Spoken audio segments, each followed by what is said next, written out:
With a slight stretch from my arm, I make my way through the camp, bidding goodnight to any soldier left out from the first shift in the area. The walk to where my tent should be. I say should because I had to ask someone where it was earlier, and I'm hoping they were right. And after stepping past a few trees separating my tent from the others, I catch sight of the mass, plus a familiar redhead sitting right outside of it. His head perks up upon hearing my footsteps, crimson eyes flickering over to meet mine before he waves a greeting. "Didn't think I'd see you tonight," I commented with a smile. "Nothing. He must have dropped his vest off to go and get it fixed, for he threw it away since he currently wasn't wearing it." He nods, sharp teeth smiling sheepishly in return.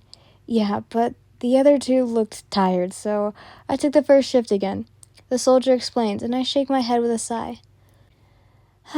Just please don't wear yourself out, Kirishima," I requested, seeing his face tint almost as red as his hair, showcased by the moonlight, when he averted his eyes downwards and clears his throat. "I'll keep that in mind, my lady," he mutters, much quieter now, and I step past him, brushing open the entrance to my tent and pausing. Out of the corner of my eye, I think I see something out of place and turn my head to face Kirishima fully. The moon's light running over his bare back and lightening his obvious burn marks, lingering it. It takes him a second to catch my eye, finally taking notice to my staring and sending a questioned look in my direction.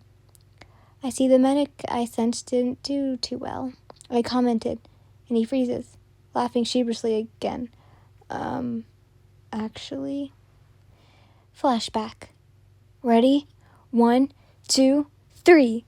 With a grunt, Kirishima lifted the side of the wagon, letting the others trapped underneath get pulled free from the wagon beneath the wood and grass.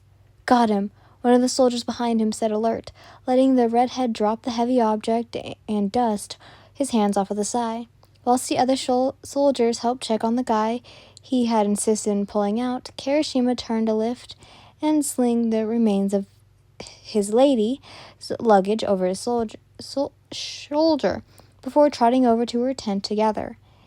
He had stopped earlier when they asked for his assistance once they couldn't lift the wagon themselves, and he gladly did, lifting his arm to wipe the peak of sweat from his brow as he walks. A set of footsteps swiftly rush after him, his head assuming that it was just another soldier going out of their business when a stranger grabbed him at his shoulder. Pausing in his step, Kirishima glanced backwards at the shorter men, bowing confusingly when the boy paused to catch his breath. "Oh, wow. You are fast," he wheezed, earning a confused smile from the redhead. "Sorry," he apologized as he passively waves. Holy crap, you seriously walk fast, man. Can we stop for a moment?" The other medic requested, causing Kirishima to come to a stop for the poor man. Sorry, I'm kind of in a rush," Kirishima admits. "Do you need help?" he wonders, earning a swift head shake from the stranger. "I actually came to ask if you need help." He spoke between breaths, and Kirishima blinked, shaking his head with a polite smile. "No, thanks. I've got this, but thanks for asking." He easily turned down the stranger's request. No. I was asking to help with those wounded on their back, courtesy of Lady Yin, actually." The medic brings up. "Oh, right." Kirishima pauses and then waves the medic off. "I can't even feel it right now, but there is a guy I just helped out from underneath a wagon. You should go check on him," he informs, lightly nodding his head back in the direction the soldiers had been before continuing on his way. Glancing at the redhead, the medic was dumbfounded. "But sir," he calls, causing Kirishima to just wave over his shoulder. "Don't worry, I'll be fine." Yeah, Kirishima says, chuckling nervously towards the deadpan expression of my face currently held, and I kind of just forgot to. "So you left those burns and did nothing about it all day?" I stated, and he only nods. Eyes averted to the floor like a child who is currently being scolded. "Why aren't you resting now?" I questioned, still sighing. "It doesn't hurt that bad," He tries to reassure with one of his sharp-toothed grins that just causes me to stare at his direction. But it still hurts, doesn't it? I continued as he falls silent once more, looking away for any execution he could make to cause the scene just in his favor. And, with another glance at his back, I shake my head. "Get up," I commanded, hooking my arm under his and lifting him to his feet. He blinks out of the nervous smile state, quickly questioning, why? As I pull him back to the current further into my entrance. "Just come here," I say as I practically drag him into my tent, my mouth spewing words to decline my actions while I just ignore and force him further in. The tent curtains fall back into place once I let go, leading him forward and ignoring his words of assurement that he is all right.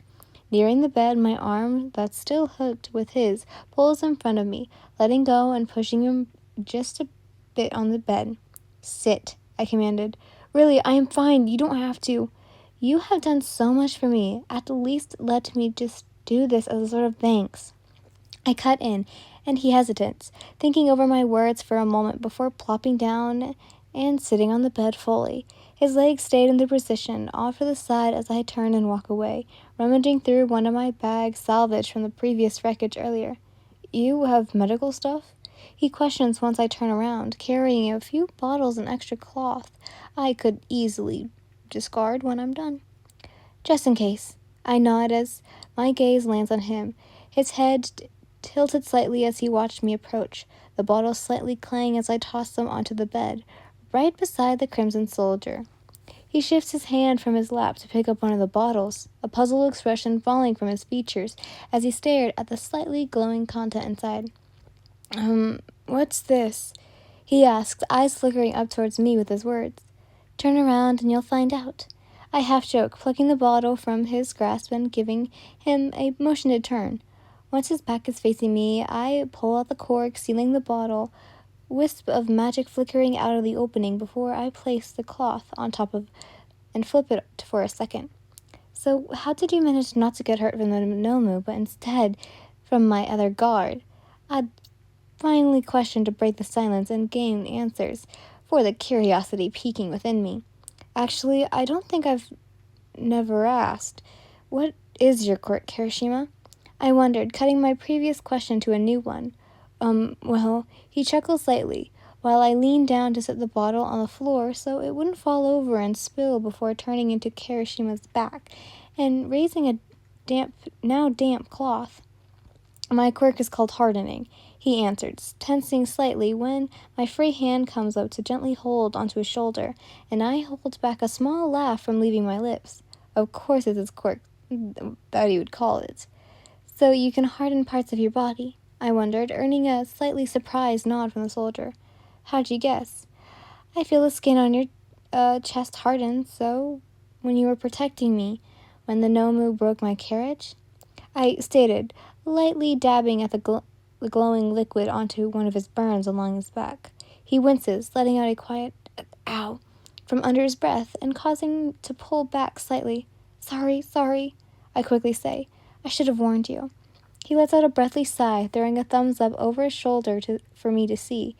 "It's okay. I guess this can be my punishment for waiting all day to fix this."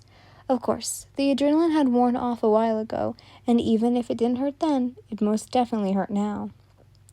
I nod slowly, letting a short "okay" pass my lips before moving on to apply more of the medication along his wounds. When the cloth damped over his skin, he continues to flinch every now and then, slowly stopping after a while once he had gotten used to the feeling. "Since we're getting to know about each other's quirks," he states, cutting through the silence and causing me to let a short hum of acknowledgement. "What is your quirk?" he asks, and I lean back a bit to look over the wounds I hadn't gotten yet. "Mine's called Foresight," I inform, leaning away to pour some more of the magical liquid onto the cloth before returning to dabbing it onto his wounds. "So you can see the future?" He beams, voice heightening with interest while I nod, and then I realize he can't see me. "Yeah, pretty much." Now back to my first question. How did you get these burns if your skin becomes like a shield? Isn't that your drawback? "It won't work on lightning or whatever he used. Hearing my curiosity, he shakes his head. With some embarrassment in his tone, he sheepishly admits, "Actually, my quirk relies mostly on endurance, so the more hits I take, the weaker my skin becomes," he explains, and I pause. "It didn't hurt when the Nomu hit you, right?" I slowly ask, a new pang of worry filling my words. "No, it just weakened my skin, and then Denki kind of went all over the board because he panicked," he reassured, letting me idly nod, choosing to take his words in.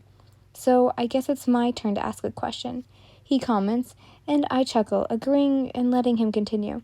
"How does foresight work?" "As you guess, I can see the future as long as I have all 5 fingers placed on the ground or object I'd like to see the future of." I answer simply, "Drawbacks?" "Only one question, Kirishima," I replied cheekily, earning a grumble from the redhead. I had been too busy fixing up his back, and I didn't catch the slight slouch of his shoulders and posture leaning forward. He was starting to doze off. I guess he must have been exhausted from standing up recently and working all day, plus the overload from his quirk from earlier. My eyes soften at the sight. He won't admit how tired he actually is.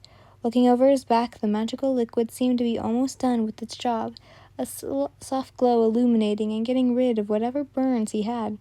"Here, I can't get this burn in this position. Could you lie down?"